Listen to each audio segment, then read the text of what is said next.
മൊത്തം പിന്നെ എല്ലാ പഞ്ചായത്ത് 8 പഞ്ചായത്തുണ്ട്. എല്ലാ പഞ്ചായത്തുകളിലും റോഡുകൾ, പാലങ്ങൾ, സ്കൂൾ കെട്ടിടങ്ങൾ, അവിടുത്തെ PHCയിലെ സൗകര്യങ്ങൾ, പിന്നെ MLA ഫണ്ട് ഉപയോഗിച്ചുകൊണ്ടുള്ള റോഡ് അഭിവൃദ്ധിപ്പെടുത്തൽ, അതുപോലെ തന്നെ സ്കൂളുകൾക്ക് ആവശ്യമായ കാര്യങ്ങൾ ചെയ്യൽ, മിനിമാക്സ് ഹൈമാക്സ് ലൈറ്റുകൾ സ്ഥാപിക്കൽ തുടങ്ങിയ വിവിധങ്ങളായ പദ്ധതികളാണ് എല്ലാത്തിലും നടത്തിയത്. 1551 കോടി രൂപയുടെ പദ്ധതികൾ.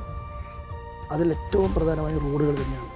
റോഡെന്ന് പറഞ്ഞാൽ നിലവിലുള്ള റോഡുകളെ ഹൈടെക് ആക്കി മെക്കാഡം ടാർ ചെയ്ത് കുറേ കൂടി അഭിവൃദ്ധിപ്പെടുത്തി. അങ്ങനെ 300 കോടിയോളം രൂപയുടെ പ്രവർത്തനങ്ങൾ റോഡിന് വേണ്ടി മാത്രം ചെയ്തിട്ടുണ്ട്. അതോടൊപ്പം തന്നെ പിന്നെ പാലങ്ങൾ 12 പാലങ്ങളാണ് ചെറുതായിട്ട്. 3 മേജർ പാലങ്ങൾ 20 കോടിക്ക് മുകളിൽ, 5-10 കോടീൻ്റെ ഒരു 3-4 പാലങ്ങൾ, ചെറു പാലങ്ങൾ കണക്റ്റ് അങ്ങോട്ടും ഇങ്ങോട്ടും കണക്ഷന് വേണ്ടിയുള്ള ചെറു പാലങ്ങൾ ഉൾപ്പെടെ 12 പാലങ്ങൾ ഇതിനകം ഭരണാനുമതി കിട്ടിയതുണ്ട്, ടെൻഡറായതുണ്ട്, പൂർത്തീകരിച്ചതും.